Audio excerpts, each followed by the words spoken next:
यो भिडियोमा हामी चाहिँ लेक्चर 5 हो होइन। यसमा चाहिँ हामी च्याप्टर 3 चाहिँ पढ्नेछौँ, सामाजिक अब चाहिँ 4 सेमको होइन।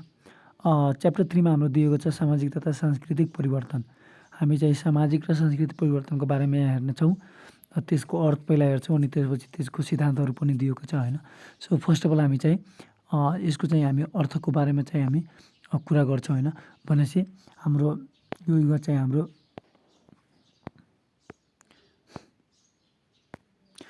हाम्रो यो टपिक दिएको छ होइन, सामाजिक तथा सांस्कृतिक परिवर्तन होइन। त्यसपछि चाहिँ हाम्रो हामी चाहिँ यसमा पहिला कमा चाहिँ हाम्रो अर्थ हेर्नेछौँ होइन। भनेपछि हाम्रो कमा दिएको छ सामाजिक तथा सांस्कृतिक परिवर्तनका अर्थ। सो त हामी त्यसको अर्थ हेर्नेछौँ होइन।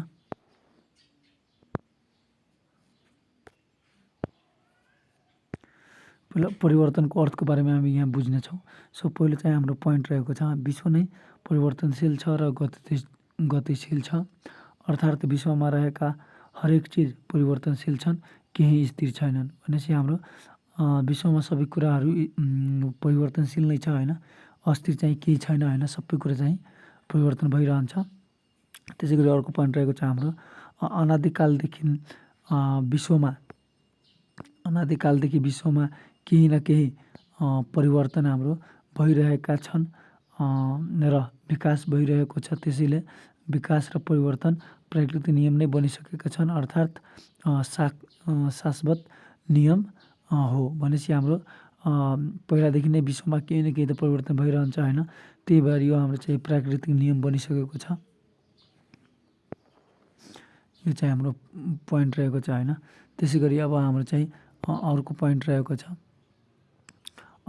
परिवर्तन भनेको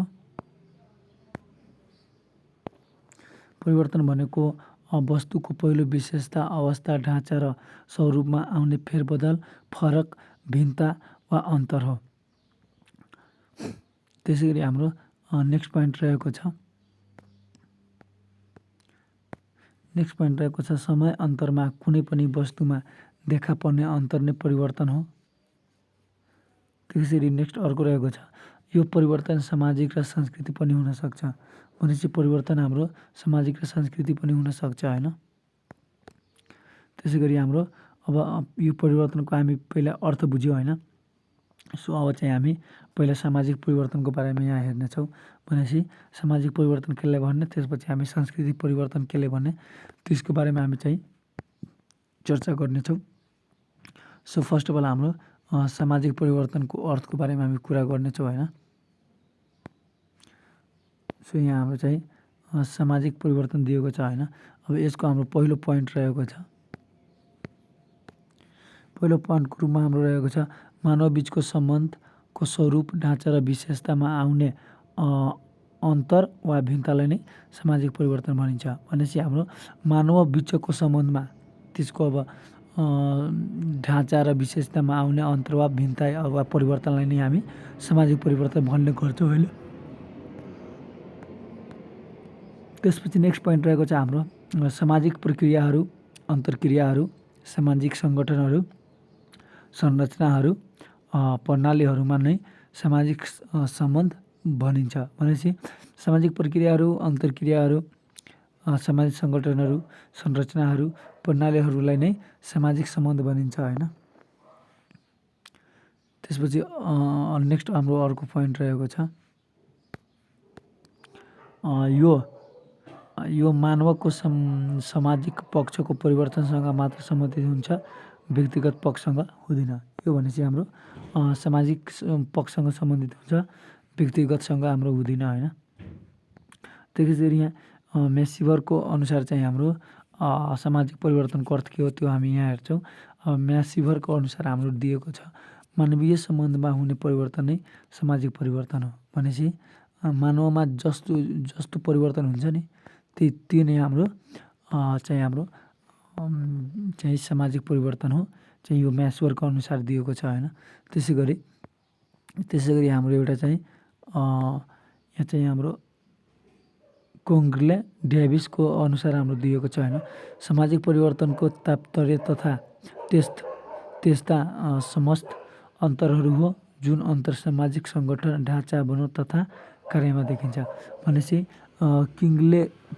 किङले ड्याभिसको अनुसार चाहिँ सामाजिक चाहिँ परिवर्तन चाहिँ तात्पर्य त्यस्ता समस्त अन्तरहरू हो जुन अन्तरसामाजिक सङ्गठन ढाँचा बनाउट तथा कार्यमा देखिन्छ। त्यो चाहिँ हाम्रो किङले ड्याभिसको अनुसार चाहिँ हाम्रो सामाजिक परिवर्तनको थियो होइन अर्थ। त्यसै गरी अब चाहिँ हाम्रो यहाँ अर्को रहेको छ यहाँ चाहिँ हामी संस्कृति परिवर्तनको अर्थ हेर्नेछौँ होइन। अब यसमा चाहिँ हाम्रो फर्स्ट पोइन्टमा दिएको छ संस्कृति भन्नाले मानवद्वारा निर्मित समस्त भौतिक तथा अभौतिक वस्तुहरूको समष्टि हो। भौतिकमा वस्तु खानपान आदिको ढाँचा रूप तथा विशेषता हुन्छ भने अभौतिकमा विचार विश्वास दृष्टिकोण ज्ञान विज्ञान दर्शन कला परम्परा चालचलन आदि पर्दछ। यो सांस्कृतिक परिवर्तन भनेपछि हाम्रो चाहिँ मानवद्वारा निर्मित समस्त भौतिक तथा अभौतिक वस्तुहरू चाहिँ यसमा पर्छ होइन। भौतिकमा त हाम्रो खानपान ढाँचा तथा विशेषता भयो होइन। त्यसै गरी अभौतिकमा हाम्रो चाहिँ जुन देख्न नसक्ने हुन्छ त्यो भनेको हाम्रो विचार विश्वास दृष्टिकोण ज्ञान विज्ञान कला परम्परा चालचलन आदि चाहिँ पर्दछ होइन। त्यसै गरी उपरोक्त मध्ये कुनैको पनि ढाँचा रूप तथा विशेषतामा आउने भिन्नता नै सांस्कृतिक परिवर्तन हो। भनेपछि हाम्रो चाहिँ ढाँचा तथा विशेषतामा आउने चाहिँ भिन्नता फरक अन्तरलाई नै चाहिँ हामी सांस्कृतिक परिवर्तन भन्न सक्छौँ होइन। त्यसरी एउटा अर्को नेक्स्ट पोइन्ट रहेको छ हाम्रो सांस्कृतिक परिवर्तन सचेतनात्मक तथा नियोजित जाने बुझिकन हुन्छन्। भनेपछि हाम्रो संस्कृति परिवर्तन सचेतनात्मक र नियोजित र जाने बुझिकन हुन्छ होइन। त्यसै गरी अब यसको चाहिँ हाम्रो सांस्कृतिक परिवर्तनको चाहिँ अर्थ के हो भनेपछि त्यो पर्सन्सको अनुसार चाहिँ हाम्रो यहाँ दिएको छ सांस्कृतिक परिवर्तनको सम्बन्ध विचार मूल्य ज्ञान विज्ञान एवं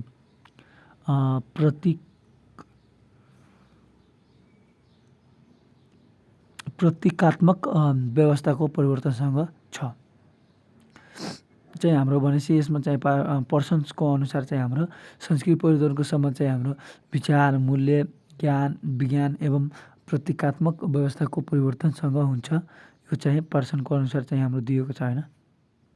सुक्कमा हामी चाहिँ सामाजिक र सांस्कृतिक परिवर्तनको चाहिँ अर्थको त्यसको बारेमा हामी बुझ्यौँ होइन। सो अब चाहिँ यो भिडियोमा के अरे अब नेक्स्ट पोइन्ट हाम्रो रहेको छ। नेक्स्ट पोइन्ट दिएको छ हाम्रो सामाजिक तथा सांस्कृतिक परिवर्तनका सिद्धान्तहरू। सो अब हामी चाहिँ थ्योरीहरू हेर्नेछौँ होइन।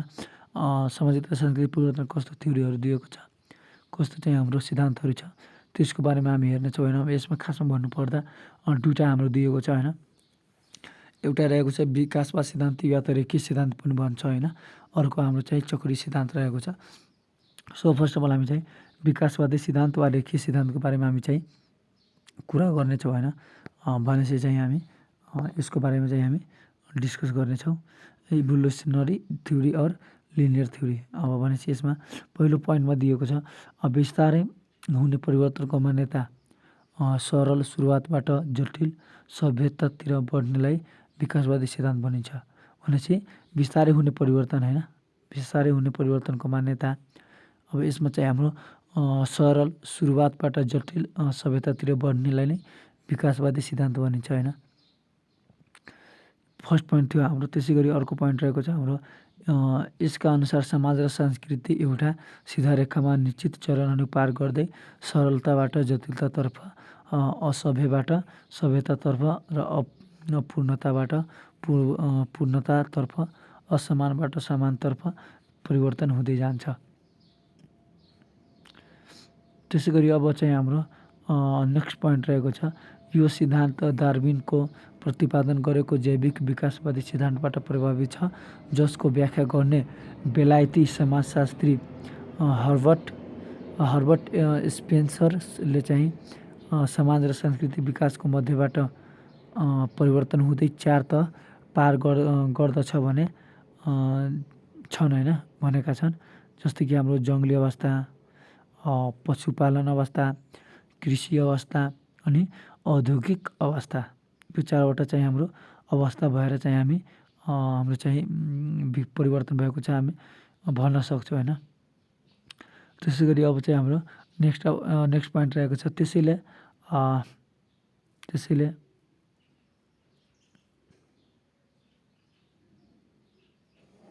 त्यस्तै कार्ल मार्क्सले 6 अवस्थामा आदिम सभ्यवाद, दास युग भनेपछि सामन्तवादी युग, पुँजीवादी युग र सामन्तवादी युग हुँदै चाहिँ हाम्रो कार्ल मार्क्सले चाहिँ हाम्रो 6वटा चाहिँ हाम्रो अवस्थामा चाहिँ यो बताइएको छ होइन।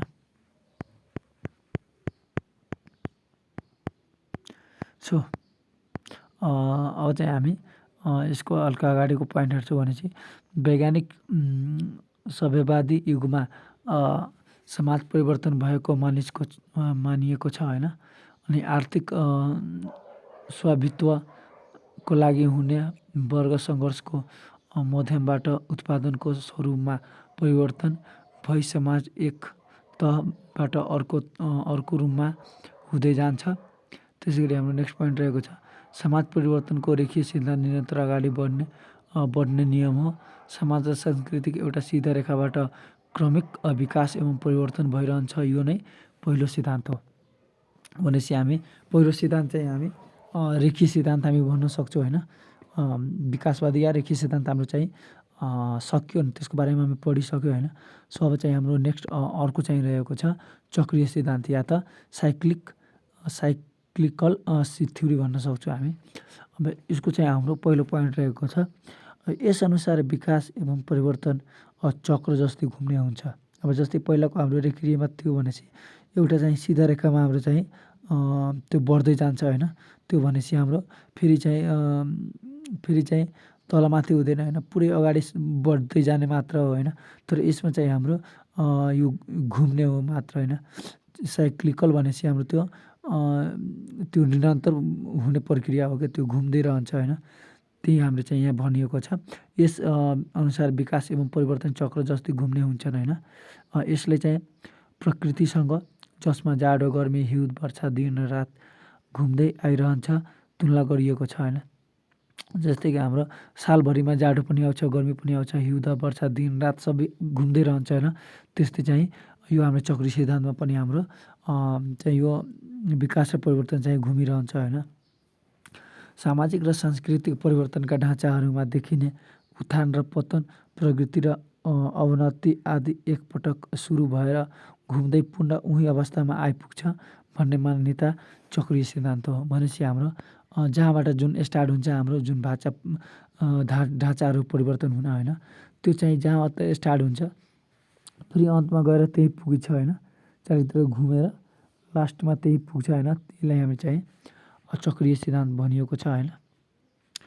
नेक्स्ट पोइन्ट रहेको छ हाम्रो यस सिद्धान्तका प्रतिपादक विल्फ्रेडो प्यारेटोले वर्ग व्यवस्थामा हुने परिवर्तनलाई चक्रीय परिवर्तनको आधारमा मानेका छन्। समाजमा दुई वर्ग अभिजात्य र निम्न रहने र निम्न वर्गमा चेतना, नैतिकता, बुद्धि, कुशलता एवं योग्यताका परीक्षण लगानिकता आदि वृद्धि एवं विकास हुँदै जाने र अभिजात्य वर्गमा यस्ता कुरा खस्दै जाने कुरालाई यस सिद्धान्तका उद्घाटन गरेका छन्। यसलाई चाहिँ प्यारेटोले सर्कुलेसन अफ एलिटेस भनेका छन्। यसका सिद्धान्त अनुसार यो तीन क्षेत्रमा लागू हुने बताइएको छ। जस्तै कि हाम्रो राजनीति अभिजात, त्यसै गरी आर्थिक अभिजात, त्यसै गरी आदर्शात्मक क्षेत्र, यो हाम्रो चाहिँ तिनवटा चाहिँ हाम्रो उमा छ होइन। भनेपछि हामी सुरुदेखि हेर्छौँ होइन, तिनवटा चाहिँ हाम्रो क्रम क्षेत्रमा चाहिँ लागू हुने बताइएको छ। भनेपछि पहिलो रहेको छ हाम्रो राजनीति अभिजात। अब यसको चाहिँ हामी बारेमा हल्का हेर्नेछौँ। पोलिटिकल और पावर एलिट भनेपछि सत्तामा रहेकाले निम्न वर्गलाई दबाएर राज्य शक्तिको प्रयोग गरिरहन चाहन्छ भने निम्न वर्गको क्रान्ति सङ्घर्ष आन्दोलनका माध्यमबाट सत्ता परिवर्तन भई अभिजात्य वर्ग खस्कन्छन् भने निम्न वर्ग नयाँ अभिजातीय वर्ग बन्न पुग्छ होइन। सो त्यसै गरी अब हाम्रो चाहिँ आर्थिक अभिजात हाम्रो चाहिँ दिएको छ। यसमा चाहिँ हाम्रो यसमा हुने र नहुने वर्ग रहन्छन् जसलाई शोषक वर्ग र शोषित वर्ग पनि भनिन्छ। शोषक र पुँजीपति वर्ग झेल फट्याइ अपनाई पतन हुँदै जान्छन् भने शोषित वर्ग मेहनत इमान्दारिता बुद्धि प्रयोग गर्दै पुँजीपति हुँदै जान्छन् होइन। अब इनर्जङ वर्ग प्रगतिशील हुँदै आर्थिक र नैतिक रूपले अगाडि बढ्दै जान्छ। त्यसै गरी हाम्रो चाहिँ एउटा लास्ट भनेपछि आदर्शात्मक क्षेत्र भनिएको छ होइन। आइडियलिस्टिक स्फियर भनिएको छ। यसमा चाहिँ हाम्रो यसका दुई प्रकारका अध्यात्मवादी र भौतिकवादी व्यक्तिहरू हुन्छन्। यसमा चाहिँ कहिले आत्मविक अगाडि हुन्छन्, कहिले भौतिकवादी एक थरी पुरातन हुँदै जान्छन् भने अर्को नवीन र समय सापेक्ष हुन जान्छ होइन।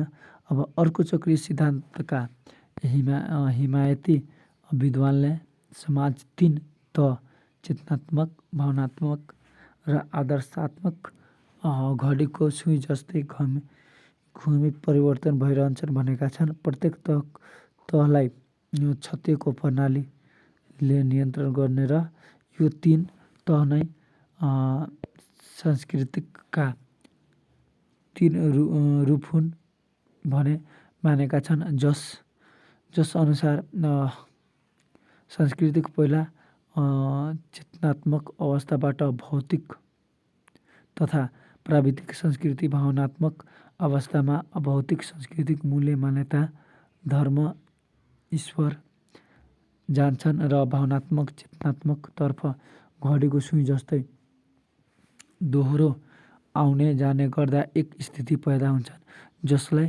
आदर्शनात्मक संस्कृति भनिन्छ होइन। यो भावनात्मक र चेतनात्मक संस्कृति दुवैको मिश्रित रूप हो। यसरी समाज एक अवस्थाबाट जुगेर फेरि उही अवस्थामा आइपुग्ने यस मान्यतालाई चक्रीय सिद्धान्त वा दोस्रो सिद्धान्त हो होइन। सो अब चाहिँ हामी यो भिडियो चाहिँ लङ हुन थाल्यो। अब विकासवादी र रेखीय सिद्धान्त बिचको फरक चाहिँ हामी नेक्स्ट भिडियोमा हेर्न सक्छौँ। अहिले चाहिँ यति नै। अब भिडियो हेरिदिनुकोमा थ्याङ्क यू, धन्यवाद।